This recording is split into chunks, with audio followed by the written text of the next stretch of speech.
Bab 2821 Putri Qingye. Setelah dia mengatakan hal ini, semua orang di kota Raja Qingye dipenuhi amarah. Dari sudut pandang suku, menjual raja mereka sebagai budak dan putri kecil ke rumah bordil adalah kejahatan yang tidak termaafkan. Dari sudut pandang sifat manusia, perilaku seperti itu sama sekali tidak bermoral dan tidak ada bedanya dengan perilaku binatang. Pada saat ini, mereka merasakan suhu di sekitar mereka turun tiba-tiba, seolah-olah mereka berada di neraka yang dingin. Kamu pantas mati. Ye Bufan dipenuhi dengan niat membunuh. Baik Raja Qingye maupun daun kecil merupakan titik lemahnya, dan dia tidak akan membiarkan siapapun menyentuh mereka, apapun yang terjadi. Dia mengulurkan tangannya dan beberapa sambaran petir menyambar dari langit. Sanggar pun padam total disambar petir sebelum ia sempat berteriak. Ini. Orang-orang di sekitar terdiam. Meskipun mereka benci bersedih, bagaimanapun juga dia adalah raja suku Langhuan, dan dia musnah begitu saja. Raja Aoba secara mental sudah siap menghadapi hasil ini. Dia melambaikan tangannya ke arah Gaidar di sampingnya dan berkata, kamu yang bertanggung jawab untuk menangani orang-orang ini di luar. Usir mereka semua dari suku Aoba. Meskipun para prajurit yang menyerah di luar itu tidak bersenjata dan bahkan tidak berpakaian, begitu mereka diizinkan keluar, itu pasti akan menjadi bencana bagi rakyat. Gaidar yang telah terlibat dalam banyak pertempuran tentu memahami hal ini dan segera memimpin satu tim keluar kota untuk mengawal orang-orang ini pergi. Segalanya telah beres, Ye Bufan, Raja Qingye dan yang lainnya berbalik dan bersiap untuk pulang. Pada saat ini, sorak-sorai gemuruh terdengar di kota Raja Qingye. Kemenangan datang terlalu tiba-tiba, kebahagiaan datang terlalu tiba-tiba, dan baru pada saat inilah orang-orang suku Aoba tersadar dari kegembiraan mereka. Banyak orang yang tadinya putus asa, tetapi sekarang mereka telah menemukan jalan keluar. Mereka tidak hanya mengalahkan suku Langhuan secara total, tetapi mereka juga memperoleh sejumlah besar perbekalan dan kompensasi. Sudah ditakdirkan bahwa suku Qingye akan melambung tinggi dan menjalani kehidupan yang baik di masa depan. Semua orang tahu betul siapa yang mendatangkan semua ini atas diri mereka sendiri, dan jika bukan karena kemunculan pria ini, mereka akan jatuh dari surga ke neraka. Hidup Putri Aoba, hidup Putri Aoba, hidup, panjang umur Putri Aoba. Sorak-sorai itu bagaikan guntur dan ombak, bergema di seluruh kota kerajaan Aoba. Awalnya, Ye Bufan tertegun sejenak, tidak mengerti siapa Putri Qingye ini. Kemudian, dia menyadari bahwa itu adalah dirinya sendiri. Dia langsung bingung. Bagaimana mungkin seorang pria dewasa seperti dia menjadi seorang putri? Namun, wajar saja jika memikirkannya. Lansi adalah Raja Qingye dan dia adalah suami Lansi. Di mata orang-orang ini, dia adalah putri Raja Qingye. Mendengar teriakan itu, Su Lingsuang tidak dapat menahan tawa. Wajah halus Xiao Xing penuh dengan kebingungan. Dia menarik lengan bajunya dan bertanya, Saudara Ye, siapa yang mereka panggil? Siapa tahu? Ayo cepat kembali. Di tengah sorak-sorai, Ye Bufan melarikan diri kembali ke istana. Setelah memasuki pintu, dia segera kembali ke kamar tidur dan memeluk Ye kecil dengan penuh kasih sayang. Raja Qingye menyerahkan semua urusan di istana kepada Yundan dan lainnya, lalu bergegas kembali. Suamiku, atas nama rakyat kota kerajaan Qingye, aku mengucapkan terima kasih. Raja Qingye membungkuk dengan rasa terima kasih di wajahnya. Aku sudah bilang kalau aku suamimu, jadi apa perlunya berterima kasih padaku? Ye Bufan menurunkan Xiao Ye dan mengulurkan tangannya untuk menariknya ke dalam pelukannya. Aku sudah melakukan apa yang aku janjikan padamu. Kapan kau akan ikut denganku? Raja Qingye berkata, aku harus menetap dan menemukan seseorang yang dapat kupercaya untuk mewarisi tahtaku. Dan kau baru melakukan setengah dari apa yang kau janjikan padaku. Kau masih harus melatih Raja Barbar untuk suku Qingye, sehingga aku dapat pergi dengan tenang. Jangan khawatir, ini mudah. Bagaimana dengan ayah mertuaku? Selama kau mengangguk, aku akan menjadikannya Raja Barbar besok. Seperti kata pepatah, hal-hal yang baik harus disimpan dalam keluarga. Karena setiap pil overload habis digunakan, akan lebih hemat biaya jika memberikannya kepada ayah mertuanya. Keduanya tengah berbincang-bincang ketika tiba-tiba terdengar teriakan keras dari langit di atas istana. Utusan Kaisar Suci telah tiba, Raja Qingye, mohon terimalah perintahnya. Ekspresi Raja Qingye tiba-tiba berubah, dan dia bergegas keluar, diikuti Ye Bufan di belakangnya. Pada saat ini, di halaman istana, seorang utusan berpakaian brokat berdiri di sana. Setelah melihat Raja Qingye keluar, dia mengeluarkan dekrit kekaisaran dan membacakannya, sebarkan dekrit kaisar ini. Dalam waktu 3 hari, Raja Qingye akan memimpin orang-orang kuat dari sukunya yang berada di atas level Raja Barbar untuk bergegas ke kota Raja Barbar.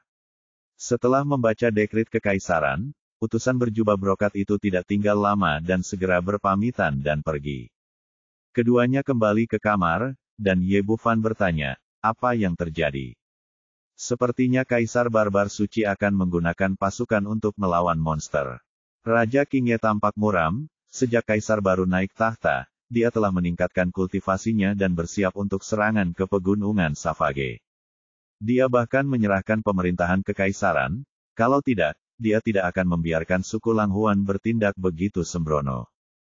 Dikabarkan bahwa Kaisar Barbar Suci telah mengasingkan diri untuk berkultivasi beberapa waktu lalu. Sekarang dia tiba-tiba memanggil orang-orang kuat di atas Kaisar Barbar dari berbagai suku. Tampaknya dia telah membuat terobosan dan ingin membalas dendam atas mendiang kaisar. Ketika dia mengatakan ini, dia tampak meminta maaf, maafkan aku, suamiku. Sekarang Zuo Antu sudah tiada, aku adalah satu-satunya kaisar di seluruh suku dan harus pergi ke kota kaisar liar. Aku harus menyelesaikan urusan suku Qingye sebelum aku bisa pergi bersamamu. Sepertinya aku harus menunggu beberapa saat. Tidak apa-apa. Aku akan pergi bersamamu. Ye Bufan setuju tanpa ragu-ragu. Kali ini dia datang ke benua Savage, dengan satu tujuan untuk mencari Raja Qingye dan ibunya, dan tujuan lainnya adalah mencari rumput pemulih jiwa. Sekarang Raja Qingye sedang menuju ke kota Kekaisaran Barbar, dan aku sebaiknya ikut dengannya. Itu tidak akan berhasil. Raja Qingye berkata, aku akan pergi ke kota Raja Barbar. Semua orang kuat di atas Raja Barbar di kota Qingye telah ditarik, dan pertahanan belakang kosong. Aku khawatir sesuatu yang tidak terduga akan terjadi, jadi aku harus menyerahkan Ye kecil kepadamu sebelum aku bisa merasa tenang. Dia tidak mengada-ada. Sekarang mereka baru saja membuat perseteruan besar dengan suku Langhuan, membunuh Sangge mungkin akan memicu balas dendam dari pihak lain. Dalam kasus ini, hal pertama yang harus dilakukan adalah memastikan keselamatan putrinya. Jangan khawatir, aku akan mencari tempat yang paling aman untuk putriku. Setelah Ye Bufan mengatakan ini, dia memanggil Su Ling Suang dan Xiao Xing, lalu membawa Raja Qingye dan putrinya kembali ke istana Raja Naga. Di mana ini? Raja Qingye terkejut ketika mereka tiba-tiba berpindah tempat. Ini adalah istana Raja Naga, tempat lain yang berbeda dari benua Kunlun. Ye Bufan menjelaskan situasinya secara singkat dan akhirnya berkata, lebih aman meninggalkan putri kita di sini. Tidak ada yang bisa menyakitinya. Ini, semuanya terjadi terlalu tiba-tiba, membuat Raja Qingye merasa itu tidak nyata. Di sini memang nyaman, tapi siapa yang akan menjaga Xiao Ye saat kita pergi? Aku akan melakukannya, aku akan melakukannya. Xiao Qing adalah orang pertama yang melompat keluar dan mengajukan diri. Dia sangat menyukai Xiao Ye akhir-akhir ini. Raja Qingye masih sedikit khawatir, jika Xiao Ye bangun, aku akan bermain dengannya. Xiao Xing berkata tanpa ragu, aku bisa melakukannya. Aku bisa melakukannya. Jika Xiao Ye buang air kecil, aku akan mengganti popoknya. Xiao Xing gembira, aku bisa melakukannya. Aku bisa melakukannya. Jika Xiao Ye lapar, aku akan memberinya makan. Aku bisa melakukannya, aku bisa melakukannya. Xiao Xing menjawab dengan sangat sigap, namun Ye Bufan hanya tersenyum dan berkata, kamu berani menerima pekerjaan apapun, apakah kamu yakin bisa melakukannya? Bab 2822 Kota Kekaisaran Barbar. Aku bisa melakukannya. Aku bisa melakukannya. Xiao Xing berkata di akhir sebelum menyadari bahwa ini adalah pertanyaan yang sangat sulit. Dia menatap dadanya yang rata dan menyadari bahwa dia tampaknya kurang sehat. Adikku Su baik-baik saja. Xiao Qing menarik suling suang dan memandangi payudaranya yang menggembung. Dia tiba-tiba menjadi sangat percaya diri. Kakak Su hebat sekali. Selama dia ada di sini, kita tidak perlu khawatir Xiao Ye akan kelaparan. Dalam pikirannya, menyusui dimungkinkan selama bagian pribadi wanita cukup besar. Dia tidak tahu tentang prinsip-prinsip spesifiknya. Omong kosong, bagaimana aku bisa melakukan ini? Pipi suling suang langsung memerah, seolah-olah darah akan menetes keluar kapan saja. Meskipun dia dan Ye Bufan telah melewati ambang batas terakhir, dia tetaplah seorang wanita yang belum pernah menjadi seorang ibu. Bagaimana dia bisa memiliki kemampuan ini? Xiao Xing bingung, kenapa tidak? Punyamu tidak lebih kecil dari punya kakak Lansi. Ini, Suling Suang menjadi semakin malu ketika ditanya. Bagaimana dia bisa menjelaskan hal seperti itu dengan jelas? Ye Bufan tersenyum dan berkata, kamu benar, kamu bisa melakukan ini. Suling Suang menggigit bibir merahnya pelan, suamiku, kau menertawakanku lagi. Aku tidak menertawakanmu, kamu benar-benar bisa melakukannya.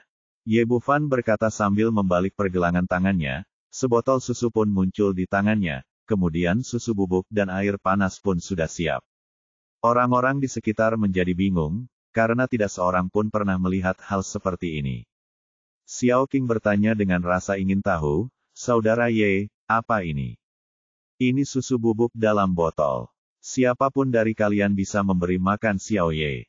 Ye Bufan menjelaskan sambil menunjukkan cara melakukannya di tempat dan segera menyiapkan setengah botol susu bubuk. Di tengah tatapan penasaran dan terkejut beberapa orang, dia memasukkan botol itu ke mulut Xiao Ye. Si kecil pun lapar, lalu meminum semuanya dalam satu tarikan napas. Melihat Ye Bufan mengambil kembali botol itu, Ratu Qing Ye berkata dengan heran, apakah ini akan berhasil? Tentu saja berhasil. Di kampung halaman kami, kebanyakan ayah memberi makan anak-anak mereka dengan benda ini. Aku bisa melakukannya. Aku benar-benar bisa. Xiao Xing menjadi bersemangat lagi. Aku akan merawat Xiao Ye mulai sekarang. Aku akan memberinya makan sampai dia gemuk. Ye Bufan mengajarinya secara rinci cara membuat susu bubuk, termasuk jumlah yang harus digunakan sekaligus dan seterusnya. Xiao Xing belajar dengan sangat serius. Pada akhirnya, Ye Bufan meninggalkan Suling Suang dan dirinya di sini, dan meninggalkan istana Raja Naga bersama Raja Qing Ye. Dia mempunyai pertimbangan tersendiri dalam membuat pengaturan seperti itu, karena kaum barbar dan para monster mempunyai kebencian yang mendalam satu sama lain.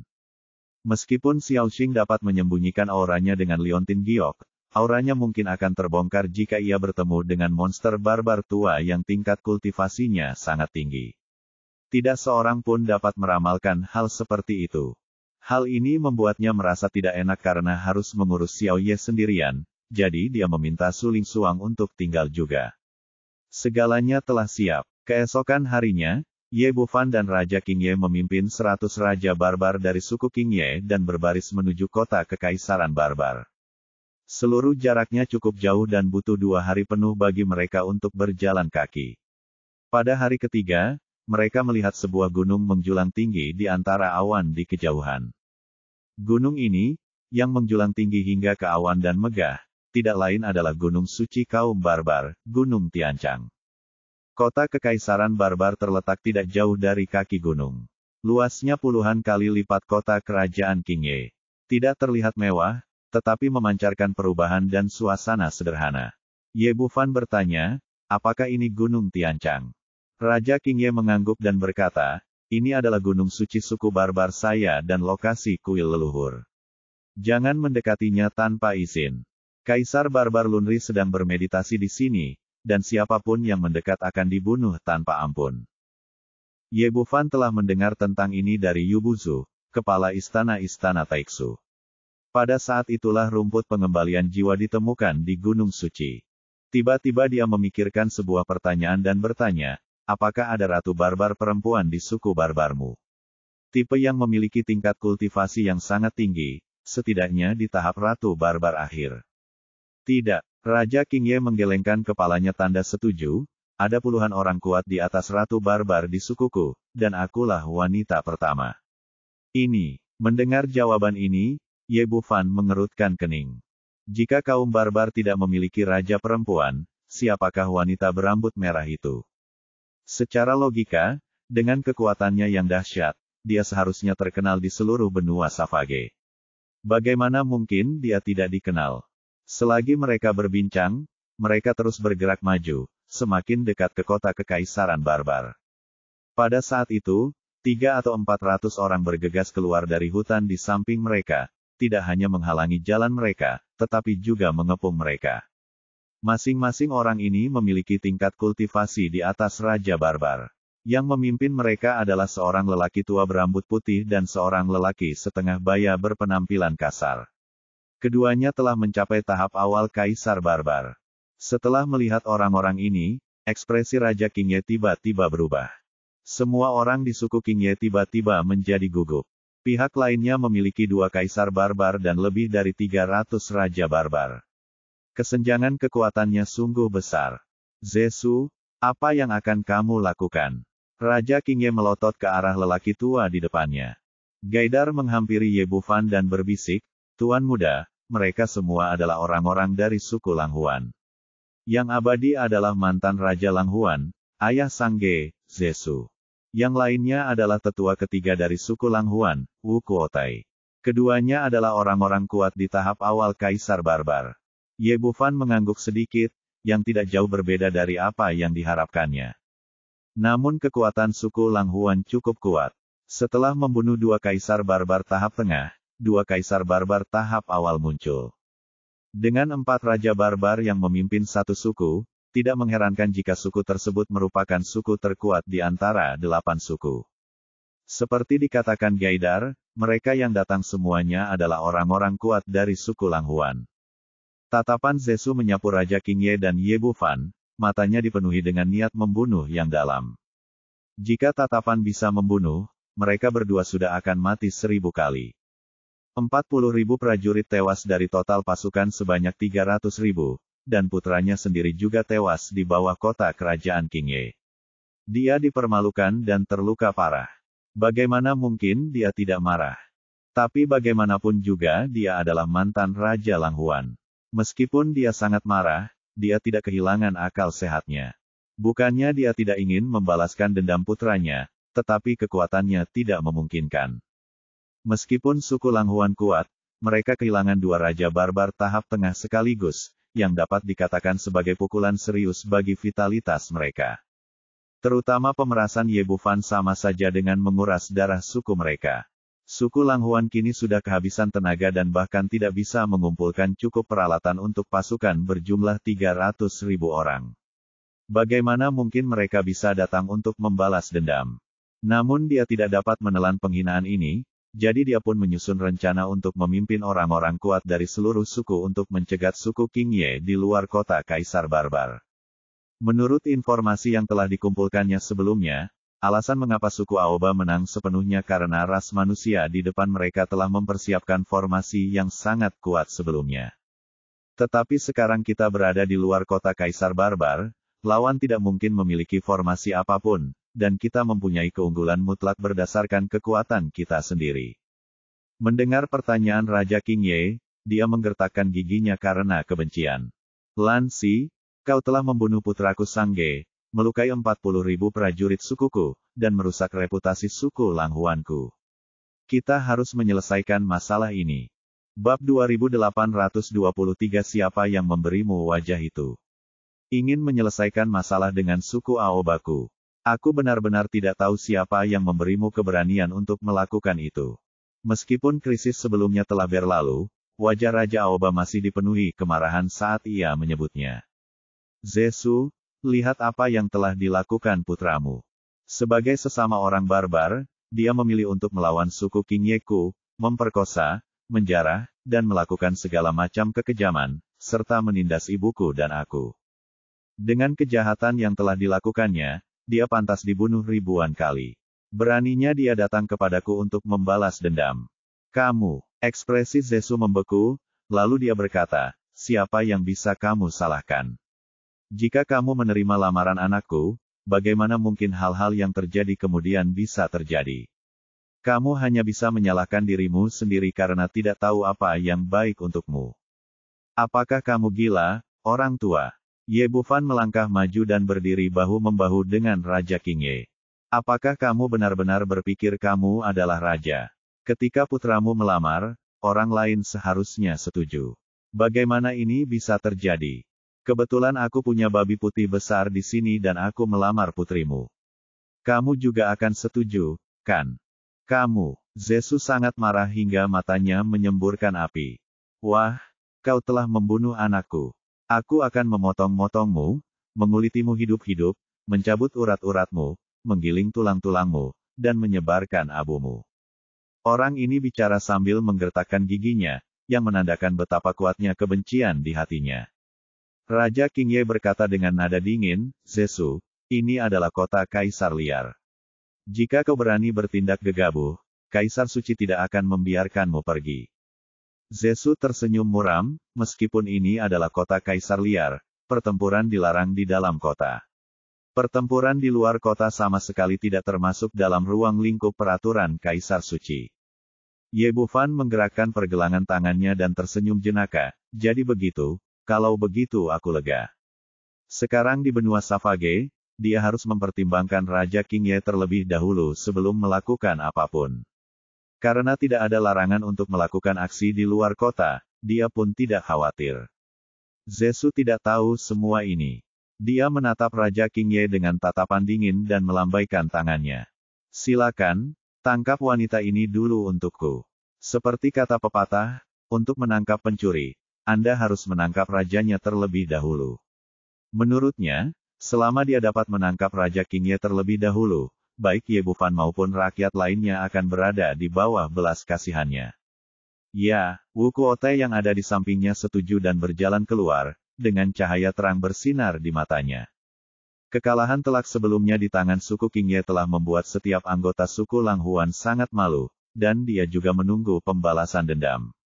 Zesu menatap Ye Bufan dengan waspada, dia tahu bahwa pria ini pasti bukan orang biasa, dan dia berusaha mencegahnya ikut campur. Tetapi kemudian saya mendapati dia hanya berdiri di sana dengan tenang, dengan senyum di wajahnya, seolah sedang menunggu untuk menonton pertunjukan. Lansi, mengapa kamu tidak berlutut dan memohon belas kasihan? Wu Kuotai penuh percaya diri. Dia mengulurkan tangannya yang besar dan meraih Raja Qingye. Di antara kaum barbar, meskipun hanya ada satu perbedaan tingkat antara Raja Barbar tingkat pertama dan Kaisar Barbar, namun kesenjangan kekuatannya sama besarnya dengan jurang yang tidak terbayangkan. Tidaklah berlebihan jika dikatakan bahwa sekalipun puluhan Raja Barbar disatukan, mereka tidak akan sebanding dengan Kaisar Barbar. Karena itu, di matanya, Raja Qingye hanyalah daging di talenan, dan dia dapat memotongnya sesuka hatinya. Namun saat dia sedang sangat sombong dan tak kenal takut, tiba-tiba aura yang kuat menyelimuti dirinya, lalu muncullah sebuah tinju yang tampak seperti batu giok di hadapannya. Dengan suara keras, tinju Raja Qingye menghantam wajahnya dengan keras, dan tiba-tiba ribuan bunga persik bermekaran. Wu Kuotai terbang mundur seperti layang-layang yang talinya putus, menjatuhkan lebih dari selusin Raja Barbar sebelum dia hampir tidak bisa menjaga keseimbangannya. Pada saat ini, wajahnya berlumuran darah, matanya sebesar lonceng, dan matanya penuh dengan ketidakpercayaan. Sudah menjadi fakta umum bahwa Raja Qingye hanyalah Raja Barbar tingkat pertama. Kok dia tiba-tiba jadi ganas sekali? Bukan hanya dia, tapi semua orang di sekitarnya tercengang. Tidak seorang pun di Zesu atau seluruh suku Langhuan tahu bahwa Raja Qingye telah memasuki wilayah Raja Barbar. Bahkan di suku Qingye, tidak banyak orang yang mengetahuinya. Ratu Qingye menggelengkan kepalanya. Dengan kebenciannya terhadap suku Langhuan, dia ingin membunuh Wu Kuotai dan Zesu secara langsung, atau setidaknya menghancurkan kultivasi mereka. Namun saat ini bukan lagi di medan perang, melainkan di luar kota Kaisar Barbar. Tidak apa-apa untuk memberi mereka pelajaran, tetapi jika Anda benar-benar ingin melumpuhkan dua prajurit tingkat Raja Barbar, saya khawatir Tuan Suci Raja Barbar pasti tidak akan tinggal diam. Ah! Wu Kuotai tersadar dan mengeluarkan raungan yang menggetarkan bumi. Meskipun Raja Qingye tidak membunuhnya, pukulan yang baru saja dilancarkannya cukup kuat dan langsung mematahkan hidungnya. Sebagai tetua suku Langhuan, Raja Barbar yang agung dan perkasa, kapankah dia pernah menderita penghinaan seperti itu? Dengan amarah yang meluap-luap ia menyerbu maju lagi, kali ini mengerahkan segenap tenaganya dan meninju Raja Aoba dengan keras. Dalam hatinya, dia merasa bahwa bahkan jika Raja Qingye telah membuat terobosan, dia hanya akan berada pada tahap awal Kaisar Barbar yang terbaik, dan masih akan ada celah di antara dia, seorang pria kuat veteran. Tetapi yang tidak disangkanya ialah meskipun dia telah mengerahkan segenap tenaganya, hasilnya tidak berubah sedikit pun, dia tetap terhantam.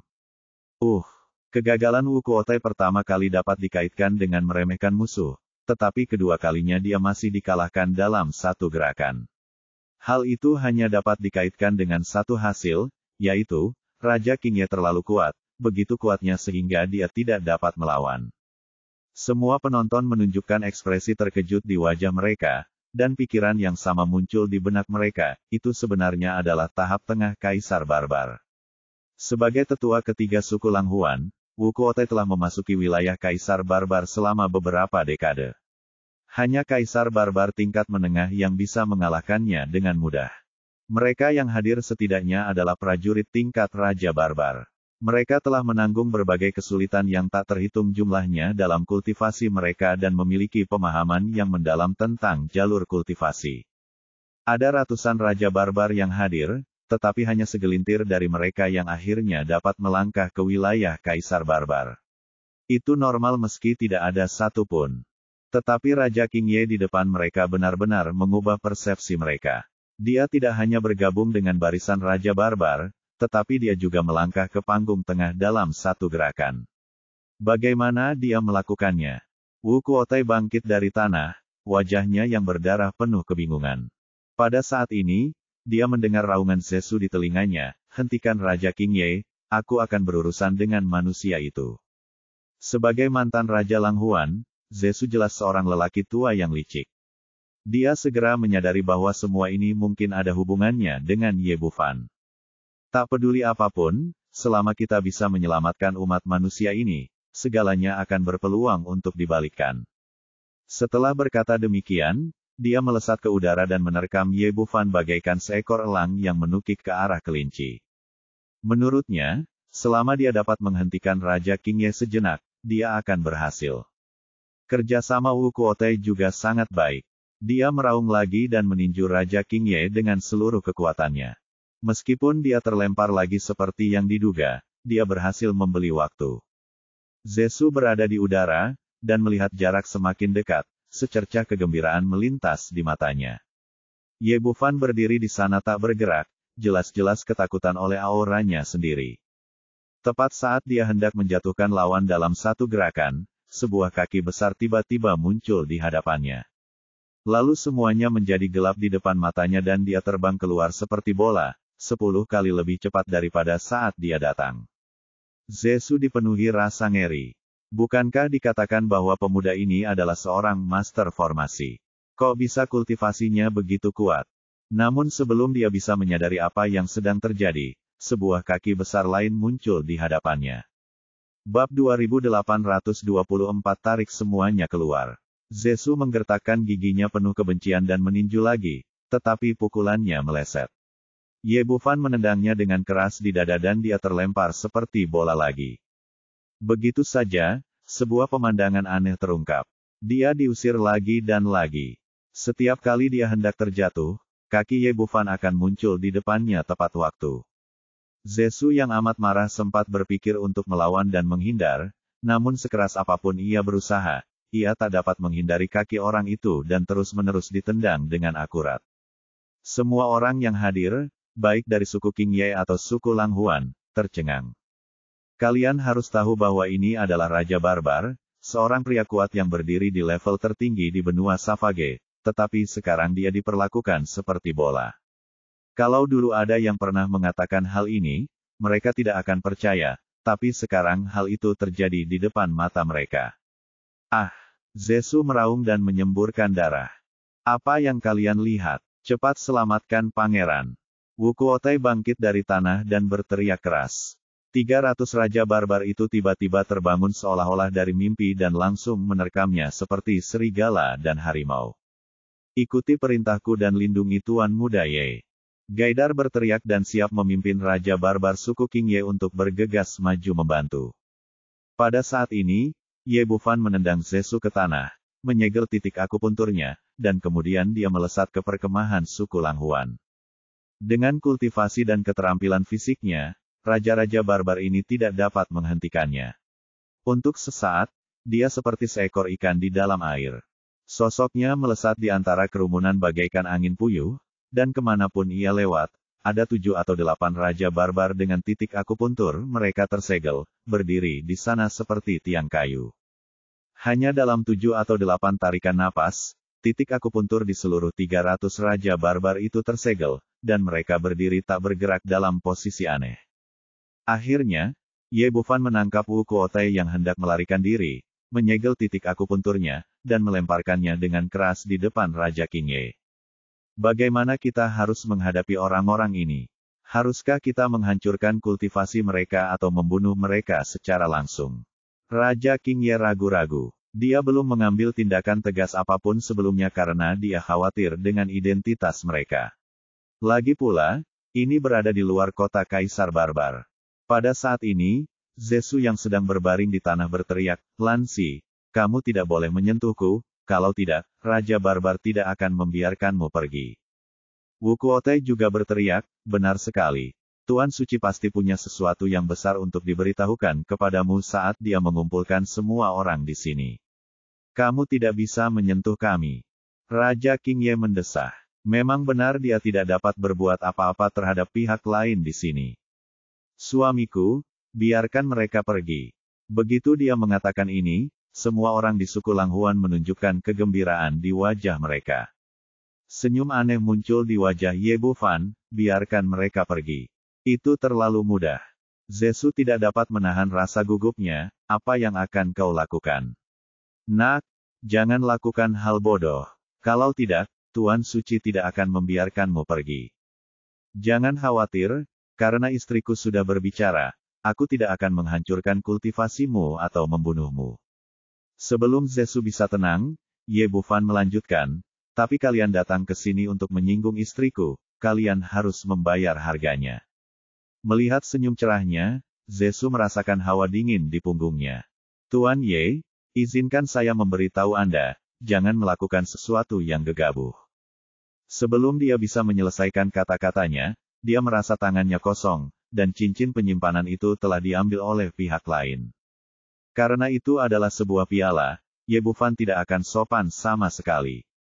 Dia pertama-tama merampas cincin penyimpanan Zesu, dan kemudian mengambil milik Wu Kuotai juga. "Saudara-saudara, mari kita lakukan. Mereka sekarang adalah tawanan kita, jadi mari kita bawa mereka semua pergi dulu." Begitu dia memberi perintah, orang-orang dari suku Aoba langsung bersemangat. Selama bertahun-tahun, suku Langhuan selalu memamerkan kekuatannya, dan hari ini akhirnya giliran mereka untuk berbangga. 100 raja barbar bergegas maju, semua orang dikerahkan secara tertib, dan mereka dengan cepat merampok semua orang suku Langhuan dalam situasi 1 lawan 3. Ye Bufan menggelengkan kepalanya. Terlalu tidak profesional dan jauh lebih rendah daripada Jiang Fangzuo. "Apa yang kau lakukan? Kau hanya ingin mencuri cincin penyimpanan. Setidaknya kau bisa menjual pakaianmu dengan beberapa tembaga." Ya, semua orang tertegun sejenak, lalu bergegas lagi. Ketika mereka kembali, mereka melihat pemandangan putih di depan mereka. Baik Zesu, Wu Kuotai, atau raja-raja barbar di belakang mereka, mereka semua ditelanjangi, hanya menyisakan pakaian dalam mereka. Merasakan hawa dingin di sekujur tubuhnya, Zesu begitu marah hingga matanya menyemburkan api. Sebagai mantan orang kuat setingkat Raja Langhuan dan Kaisar Barbar, dia tidak pernah menderita penghinaan sebesar itu. "Tuan Ye, tunggu saja aku, suatu hari aku akan mencabik-cabikmu. Kita bicarakan masa depan nanti saja, yang sekarang belum selesai." Ye Bufan tersenyum jenaka, lalu menatap Gaidar dan yang lainnya lagi, "Rampok semua uang mereka, buka semua pakaian mereka, tinggal satu orang lagi yang akan mencabut semua bulu di tubuh mereka." Semua orang di suku King Ye bingung dan tidak mengerti apa maksudnya. "Kamu belum mengerti ini, biar aku tunjukkan contoh dulu." Ucap Ye Bufan seraya melangkah maju dan menginjak leher Zesu, menjambak rambutnya dengan kedua tangan dan mengibaskannya ke atas dan ke bawah. Dalam sekejap mata, semua rambut putih dan jenggotnya tercabut, memperlihatkan kulit kepalanya yang berdarah. Lalu dia mengangkat tangannya dan mencukur alisnya dengan energi yang begitu dahsyat. Pada saat ini, Zesu tampak seperti memiliki kepala yang benar-benar botak, bahkan tanpa sehelai rambut pun tersisa. Bajingan, aku akan membunuhmu, aku harus membunuhmu. Zesu sangat marah hingga matanya menyemburkan api dan dia terus meraung. Diam, Ye Bufan menendangnya dan merontokkan semua giginya.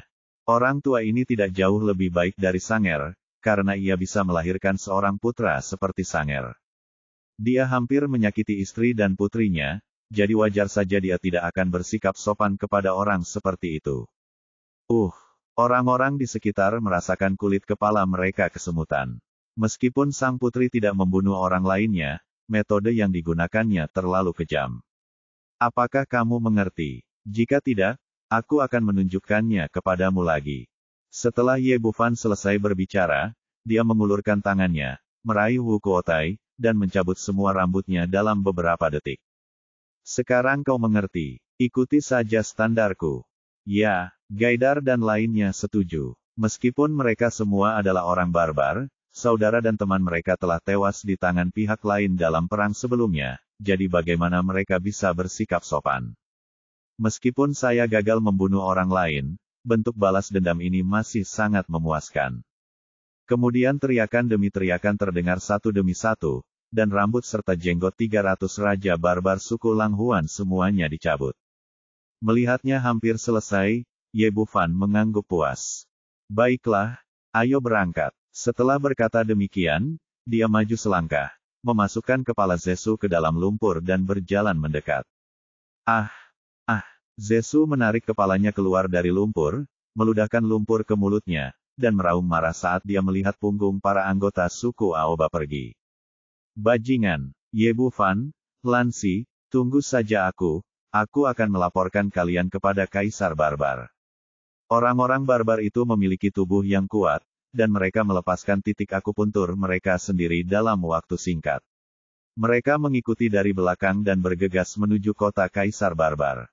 Bab 2825, pernahkah kau melihat perampokan? Ye Bufan dan kelompoknya memasuki kota Kaisar Savage. Sebagai kota yang berada di tengah benua Savage, kota ini penuh sesak dengan orang dan sibuk di mana-mana. Dia melihat sekelilingnya dan mendesah dalam hati. Tidaklah berlebihan jika dikatakan bahwa di kota Kekaisaran Barbar, ada begitu banyak raja barbar. Seperti dugaanku, ada begitu banyak tuan. Hanya melihat-lihat saja, Anda dapat melihat beberapa pria kuat setingkat raja barbar.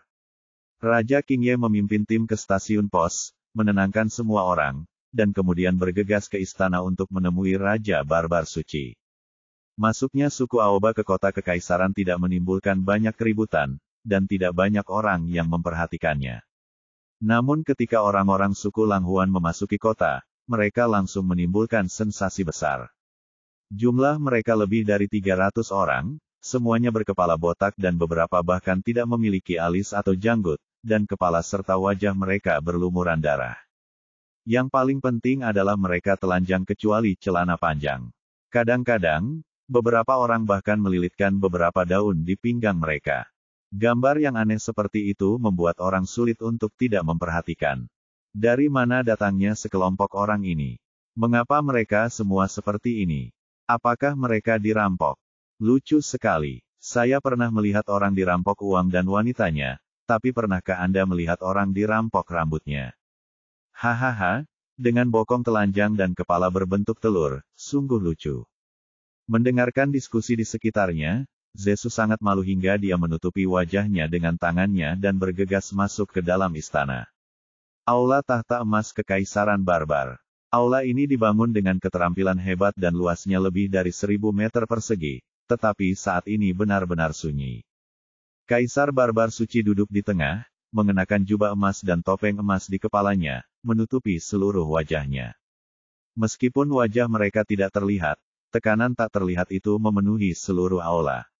Raja-raja dari semua suku besar menundukkan kepala, masing-masing dari mereka sangat berhati-hati dan waspada. Apakah semua orang ada di sini?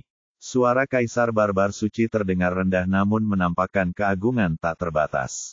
Kasim tua di sebelahnya buru-buru melangkah maju dan berkata, "Yang mulia, suku Langhuan Selatan belum tiba." Begitu dia selesai berbicara, Kasim muda di pintu aula masuk untuk melapor. Dengan ekspresi aneh di wajahnya, "Yang mulia, Zesu dari suku Langhuan Selatan ada di sini untuk menemui Anda." Semua orang di aula sedikit mengernyit, karena mereka semua tahu betul bahwa Zesu telah mengundurkan diri dari jabatan Raja Langhuan. Mengapa bukan sang yang datang menemui Kaisar, tetapi pangeran tua ini yang sudah turun tahta? Kaisar Barbar Suci mengenakan topeng emas sehingga ekspresinya tidak terlihat sama sekali. Dia berkata dengan suara rendah, "Panggil dia masuk." Kasim muda itu setuju dan berlari keluar. Tak lama kemudian, terdengar lolongan menyedihkan dari pintu aula. "Ya, itu lolongan. Yang mulia, mohon buatlah keputusan untuk menteri tua ini." Begitu kata-kata itu terucap, seorang lelaki bersimbah darah berlari masuk dari luar, merangkak dan terjatuh. Ketika orang-orang di aula melihat penampilannya dengan jelas, mereka semua menunjukkan ekspresi keheranan. Ini terlalu tragis. Kepala botak besar itu tidak memiliki rambut dan berlumuran darah. Jelaslah semua rambutnya telah dicabut. Melihat ke bawah, dia tampak semakin menyedihkan. Dia hanya mengenakan celana panjang, dengan 2 kaki telanjang, dan tanpa sepatu.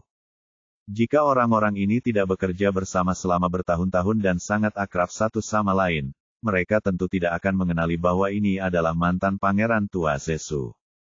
Tetapi tidak seorang pun dapat mengerti mengapa orang kuat yang pernah menjadi Kaisar Barbar Nan Langhuan ini bisa begitu menderita. King Ye Wang Lansi sedikit mengernyit. Orang tua ini bahkan tidak mengenakan pakaian apapun. Jelaslah dia datang untuk mengeluh.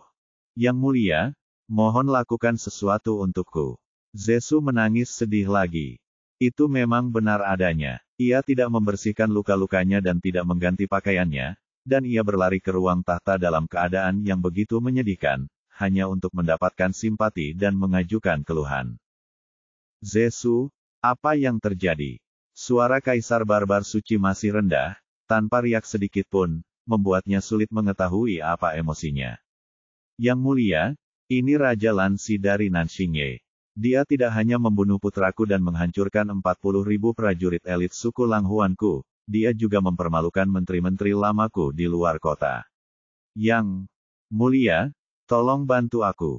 Pada saat ini, Zesu tampak sangat menyedihkan, dengan air mata dan ingus, dan hanya menceritakan seluruh kisahnya. Ketika dia selesai berbicara, meskipun seluruh aula masih sangat sunyi, hati setiap orang sedang kacau. Mereka sangat jelas tentang kekuatan suku Nanxingye, yang merupakan suku terlemah di antara 16 suku di seluruh benua Savage.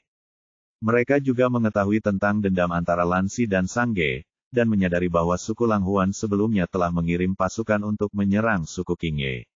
Mereka bahkan membayangkan akhir yang menyedihkan bagi Lansi. Namun tak seorang pun menyangka bahwa suku Qingye akan menjadi pemenang terakhir, dan tak seorang pun menyangka bahwa orang yang ditemukan Raja Qingye akan begitu kuat hingga ia mampu mengalahkan 2 raja barbar dan pasukan sebanyak 300.000 orang sendirian. Awalnya, diperkirakan Lansi akan pergi menghadap Raja Barbar Suci untuk mengeluh, tetapi pada akhirnya Zesulah yang tergeletak di tanah sambil menangis, dan Sangge bahkan tidak mendapat kesempatan ini. Kaisar Barbar Suci tetap tenang seperti biasanya, menatap ke arah Lansi. "Raja Qingye, benarkah begitu?" "Yang mulia, benar sekali, tapi Sangge memang pantas mati." Raja Qingye tetap pada pendiriannya sendiri dan membuat beberapa koreksi terhadap jalannya peristiwa. Akhirnya, dia berkata, "Karena suku Langhuan menggunakan kekuatan militer terhadap suku Qingyeku, maka mereka harus menanggung semua konsekuensinya. Kematian Sangge tidak dapat disalahkan pada orang lain. Adapun Zesu, dia seharusnya sudah siap secara mental sebelum menyerangku tadi. Akan sangat memalukan jika menyerang tanpa kekuatan." Kaisar Barbar Suci mengangguk pelan, "Kau benar. Saat kau menggunakan pasukan, kau harus siap untuk kalah, dan kau harus memiliki kekuatan untuk bertindak. Zesu, kau kalah dan tidak ada yang perlu dikeluhkan." Ekspresi Zesu berubah. Dia tadinya seorang tua yang licik, dan menyadari bahwa keluhannya tampaknya tidak membuahkan hasil. Tiba-tiba dia mendapat ide dan berkata lagi, "Yang mulia, jika kita kalah dari suku Aoba, maka saya, seorang menteri tua, tidak akan bisa berkata apa-apa. Inti masalahnya adalah Raja Aoba berkolusi dengan umat manusia untuk membantai rekan-rekan barbar saya, yang merupakan kejahatan yang tidak bisa dimaafkan. Orang ini sungguh pengkhianat." Begitu dia mengatakan ini, sifat masalah suku Aoba berubah. Suku barbar selalu percaya bahwa kekuatan harus dihormati, terutama sejak penguasa suci saat ini, Raja suku barbar, naik tahta, dia pada dasarnya tidak pernah ikut campur dalam pertikaian antar suku. Namun, hal ini hanya terbatas pada suku barbar. Begitu dia menjalin hubungan dengan ras manusia, dia akan melanggar tabu yang dianggapnya berkolusi dengan ras asing. Sebelumnya, baik Zesu maupun King Ye Wang mengatakan hal-hal dengan cara yang relatif sederhana, hanya menyebutkan Ye Bufan tetapi tidak menjelaskan identitas manusianya. Sekarang setelah Zesu mengemukakannya di depan publik, dapat dikatakan bahwa ia telah tepat sasaran. Benar saja, meskipun tidak ada perubahan pada ekspresi Kaisar Barbar Suci, auranya tiba-tiba meledak, menampakkan niat membunuh yang dingin. "Raja King Ye, benarkah begitu?" Ini. Raja King Ye ragu-ragu, "Dia adalah suamiku, dia tidak boleh dianggap berkolusi dengan umat manusia. Dengan kata lain, dia memang manusia." Terdengar nada muram dalam suara Kaisar Barbar Suci, di mana panglima tertinggi para pengawal. "Aku di sini." Begitu kata-kata itu terucap, seorang jenderal jangkung berbaju besi emas melangkah keluar. Dia adalah Fulin, panglima tertinggi para pengawal Kekaisaran Barbar, seorang pria kuat di tahap tengah Kaisar Barbar. Sang Raja Barbar Suci berkata, "Pergi dan bawa manusia itu menemuiku." Merasakan niat membunuhnya yang dingin, semua orang di aula merasakan firasat buruk di hati mereka, mengira Raja King Ye sudah tamat.